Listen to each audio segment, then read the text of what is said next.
Good evening. Guilford County Schools will remain closed for students through May 15 in accordance with Governor Roy Cooper's executive order, which was issued this afternoon. School closures won't stop learning in GCS, however. Our teachers have posted lessons, assignments, videos, and digital resources that students can access online via Canvas, the district's learning management platform. I know as a parent myself that getting your children to focus on learning when they think they're just on a break or vacation is not easy. I promise you, I know what you're going through. I also understand that some of you may still be figuring out how to log into our learning management system, which again is called Canvas. Student logon information, including a how-to video for parents, has been posted on the district website, https://www.gcsnc.com. Your child's teacher or school should also be able to help you online or by telephone. Simply logging on isn't enough, however. Now that we know that our schools will be closing for students through May 15, we have plans to ramp up what we offer online and provide more guidance for our teachers, students, and for our parents. Starting on Monday, we will provide parents and teachers with instructional schedules and daily learning times. The daily learning times will vary by student age and grade, starting in smaller increments or bites for young students and expanding to longer times and days for middle and high school students. In 2 weeks, the daily learning times will include more live lessons, planning time for teachers, engagement with students by teachers, and teacher engagement with parents. We will include ideas for family physical engagement and activity, daily breaks, and lunch breaks. We're looking to add advisory time for students as well as online counseling support for students. Teachers will have daily planning with peers and daily touch points with their principals. We plan to select specific teachers to lead the daily instruction for students, with all teachers and teacher assistants playing an active role in supporting students with their virtual classwork while specific teachers lead the daily instruction. Students need more structure, and some of our parents have asked us for more help in providing that structure at home. We plan to do just that. This week and during the weeks ahead, the most important thing parents and guardians can do is to encourage students to read. We have posted thousands of free downloadable books on the GCS website and on Canvas. Details are available online. Our public libraries in Greensboro and High Point have access to a wealth of ebooks, online magazines, and thousands of book titles for every age, every grade, every subject, and every interest.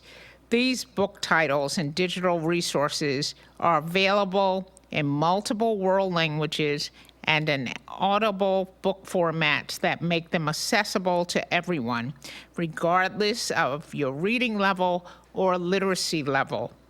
GCS could never afford to replicate these resources. We encourage you, in fact, we're begging you to access them for yourself.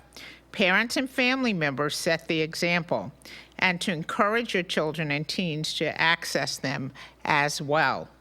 The really good news is that all of these resources are available online and are accessible through your child's One Card, the GCS student ID that we asked you to pick up last week. Reading really is fundamental to all learning and to brain development. You can easily read too little, but it's impossible to read too much. GCS has teamed up with Guilford Education Alliance and other community partners to help bridge the digital divide that exists in Guilford County, where about 66% of students qualify for free or reduced price meals, a common indicator of poverty in our school system. We're finding that while many of our students and families may have access to the internet, they may have it through cell phones that don't support online learning well. Earlier today, community volunteers joined with school employees and school resource officers to start delivering refurbished laptops to students identified by schools as lacking devices that support online learning. Generous community donations paid for the devices, which were provided by GEA in partnership with a local nonprofit organization, Technology for the Future. GCS schools will distribute about 520 devices today and tomorrow, with even more arriving soon. GEA hopes to raise $700,000 to purchase about 10,000 student devices. Parents, guardians of students who need devices to access online learning should contact their children's schools. So far, GCS and GEA have distributed more than 4,000 laptops and devices in just this past week alone. If you would like to donate to this effort, please contact the Guilford Education Alliance. We know internet connectivity remains a problem. In the meantime, students can access the internet from 8 school parking lots. GCS currently has 8 sites with outdoor hotspots. Those sites include Herman Metz Education Center, that's on the Hairston campus, Hunter Elementary School, the Jamestown Middle School campus, Christine Joyner Green Education Center, which is on the Ragsdale High School campus, McNair Elementary School, Simpkins Elementary School, Western Guilford Middle School, and Eastern Guilford High School. Again, you can drive to any of those parking lots, and we do have outdoor hotspots. I'm also pleased to announce that Chiefs for Change, a national nonprofit organization of state and district education leaders, of which I am a member, is granting GCS $125,000 to help address our technology needs. We plan to use these funds to expand hotspots for our students. However, we can't solve this problem alone. We need telecommunication service providers and federal and state government to work together to expand access for more students. Without equity of access, we risk doing great harm to our most vulnerable students and families. GCS also plans to continue providing breakfast and lunch for students who live in poverty via its 40 grab-and-go sites at district schools.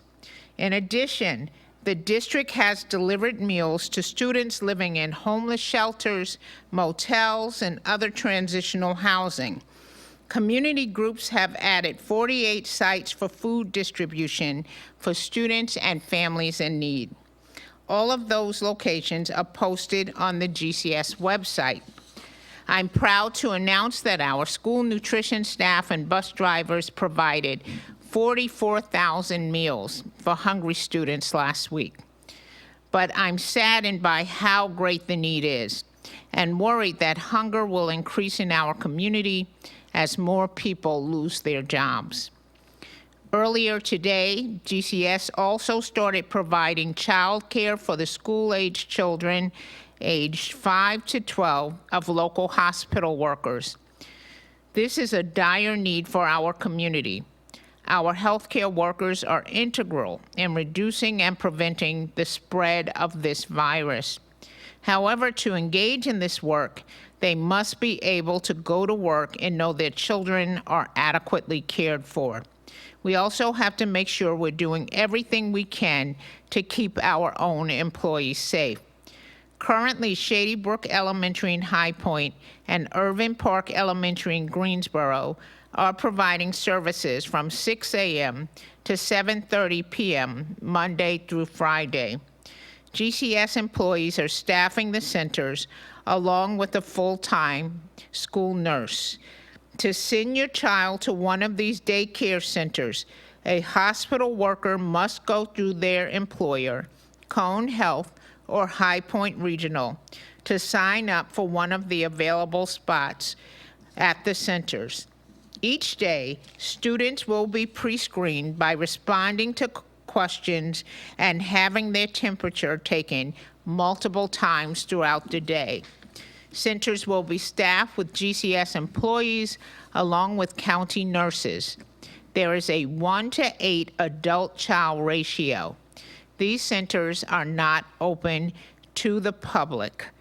Buildings will be disinfected multiple times a day, especially touch points such as doorknobs, keyboards, light switches, toys, desks, tables, chairs, bathrooms, etc. Buildings will undergo a deep cleaning process for every room and space that was used during the day. Breakfast, lunch, and an evening snack will be provided. We're also pleased that the state has allowed us or will allow us to use these sites for childcare for homeless students as well. So students who are living in shelters, in transitional housing, in those hotels and motels, if you let us know if you need childcare or would like to attend, you may attend as well. We have to do our part to fight the coronavirus pandemic. Our experiences during the past 2 weeks show how interconnected all of us are, and how important roles each of us, schools, hospitals, government, nonprofits, all of the organizations throughout the community, houses of worship, and volunteers play in our community. We need to do everything we can to support all of those serving on the front lines of the pandemic, including bus drivers, school nutrition workers, custodians, and child care workers, as well as our healthcare and medical professionals and emergency responders. And please don't forget the truck drivers who are driving the roads at all hours to deliver food to our grocery stores. And most importantly, we need to do everything we can to support our children and the most vulnerable in our schools, neighborhoods, and communities. Talk about the importance of helping each other out, sharing groceries and necessities, checking on those who can't go to the store or pick up their medicine. Our values as a people show during times of great stress and hardship. Let's show our nation and the world what Guilford County and North Carolina are made of. Thank you. We'll now respond to any questions that you might have. Okay, great. Before you were saying that attendance wasn't going to be taken for online learning. Is that still the case?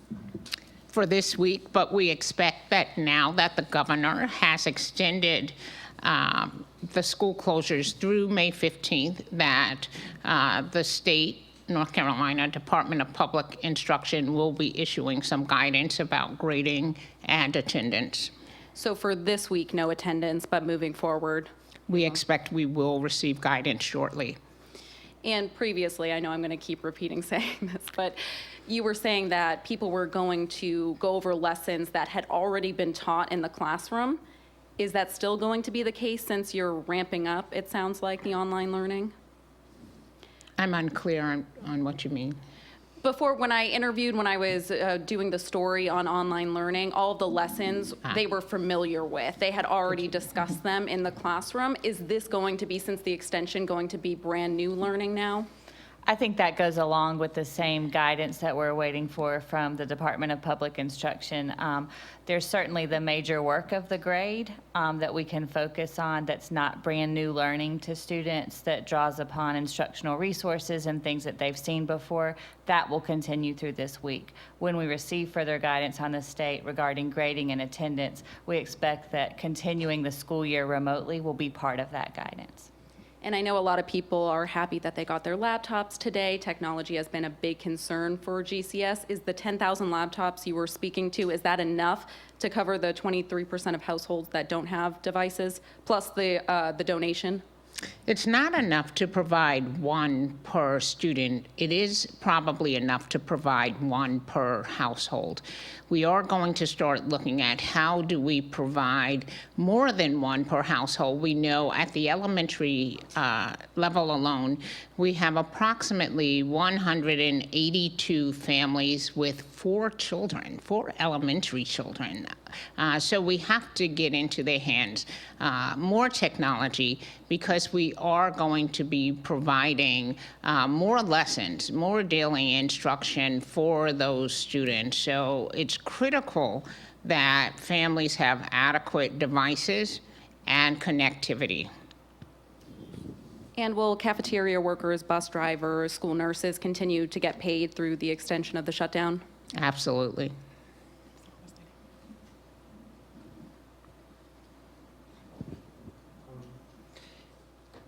So if school doesn't start until May 15th or shortly after that, and then school is supposed to be out early June, is it still going to be the same end date for students? Or are you guys going to possibly push into summer, or is it just done? So the state has not, or the governor and North Carolina Department of Public Instruction has not made a decision on that yet. Okay. Anything you want to say to parents who are at home? I know I have a neighbor who has 2 young boys, and they've had a lot of issues. Could be a lot worse, they say, but she's just very frustrated as far as, she doesn't know how to really teach their kids and get them through this process. Anything you want to say to that family and thousands of others like her going through that?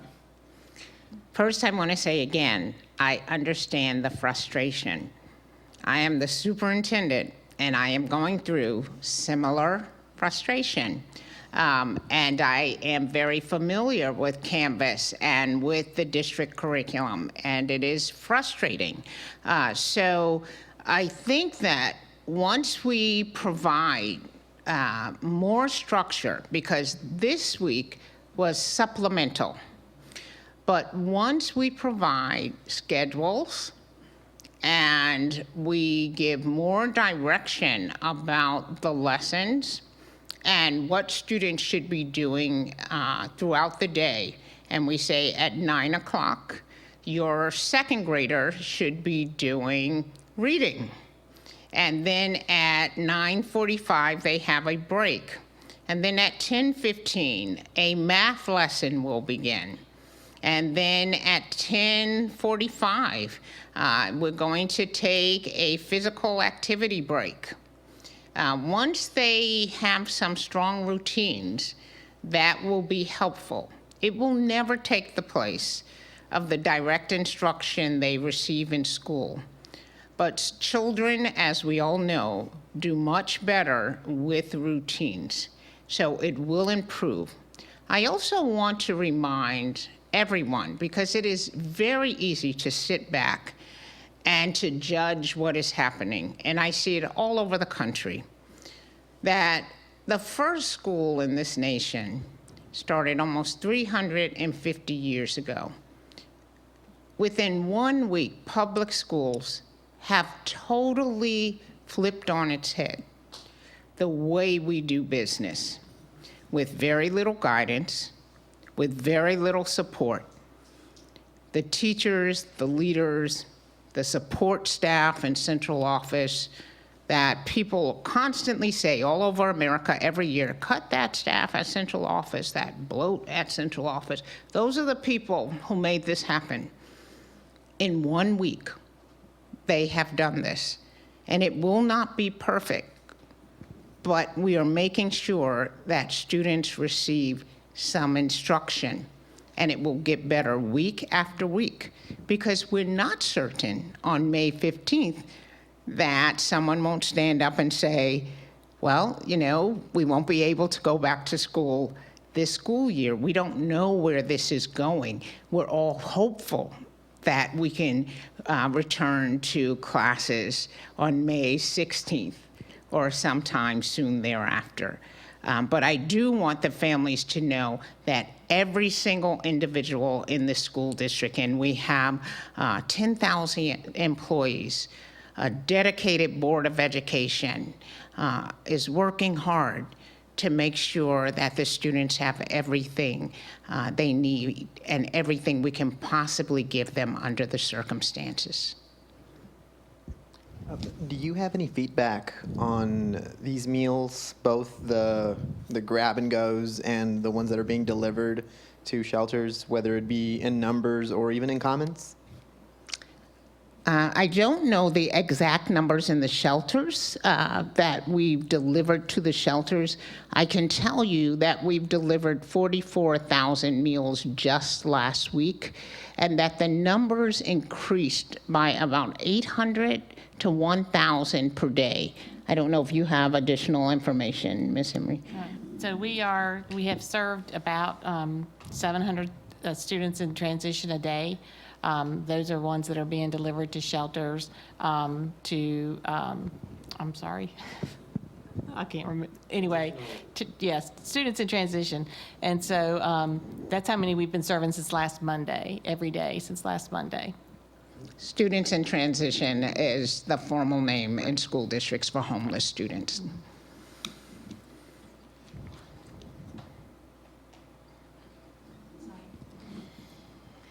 I know a lot of seniors and parents are concerned about graduation. As of right now, is it still on? Walking across the stage, the ceremony? We have not canceled graduation, but we do understand from all of the reports that we are hearing from the president at the state level that the pandemic is not expected to end by May, when most of our graduation, or many of our graduations are scheduled, or even by June. But we do expect to celebrate our seniors. This is an important time in their lives, and we are thinking deeply, as are high schools and school districts all over the country, as well as colleges and universities, about how we celebrate the accomplishments of seniors. So I don't want them to be disappointed. I don't want them to give up. But I want to try to manage expectations that we do not have the spread of this pandemic under control yet. That's all a fluid situation.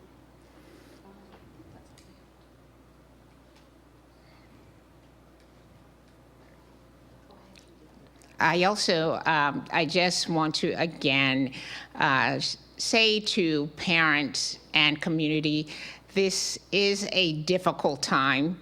I know some of us have cabin fever. It is difficult to stay in the house. And for those of us who are having difficulty with being home so much, if we want to get back out again, then let's listen and stay at home and practice social distancing so that we can get back to life as normal as soon as possible. Also, I've had the opportunity just to see a lot more family activity. I see families outside, more families together more. It is a time to do some new things. It's a time to do new crafts, new hobbies, listen to new music. Who would have known that we would have something called Instagram parties, and listen to DJs and even my staff have learned who D-Nice is. I mean, so it's an exciting time. I did something I hadn't done in 20 years and baked homemade bread this weekend. So there are many things that families can do together. I encourage us to take the time that we've been given to get to know our families all over again, to spend time with them, to learn about them, to learn a new language, to pick up a new craft or hobby. So this is a difficult time, but it's the worst of times, also the best of times. And let's continue to take care of one another. Let's continue to pray for one another. We will get through this. I have one more question. I'm sorry, that was a good note to end it on, though. In regards to testing, I would imagine it would be impossible to do that with online schooling, any sort of testing. Would that have to be taken up on a legislative level to eliminate testing altogether? You mean the big test that we do at Big the test state level? On the state level, but also just tests that teachers give on a weekly basis? Well, the teachers can always do assessments because they have to make sure that students are on track. So in terms of the state level testing, the state requested a waiver so that we don't have to do that. But I suspect that teachers will begin to request assignments, and we'll start to make sure that students are on track, that they're not falling behind.